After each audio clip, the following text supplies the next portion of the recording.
আঞ্চলিক দুই দেশ নিয়ে মার্কিন প্রেসিডেন্ট ডোনাল্ড ট্রাম্পের সঙ্গে বৈঠক করেছেন সৌদি আরবের প্রতিরক্ষা মন্ত্রী প্রিন্স খালেদ বিন সালমান। বৃহস্পতিবার ট্রাম্প ও গুরুত্বপূর্ণ কর্মকর্তাদের সঙ্গে হোয়াইট হাউসে এই বৈঠক অনুষ্ঠিত হয়। একাধিক সূত্রের বরাতে এমন খবর প্রকাশ করেছে ফক্স নিউজ।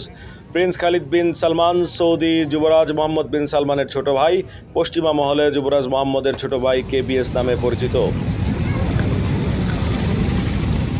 ফক্স নিউজ বলছে, মার্কিন কর্মকর্তাদের সঙ্গে ইরানের সঙ্গে উত্তেজনা কমানোর বিষয়ে আলোচনা করেছেন কেবিএস। একই সঙ্গে দেশটিকে আলোচনার টেবিলে আনার ব্যাপারেও আলোচনা হয়। ইরান ইসরায়েল ইস্যু ছাড়াও গাজা যুদ্ধ সমাপ্তি ও বাকি ইসরায়েলি জিম্মিদের মুক্তির বিষয়েও মার্কিন কর্মকর্তাদের সঙ্গে আলোচনা করেন প্রিন্স খালিদ।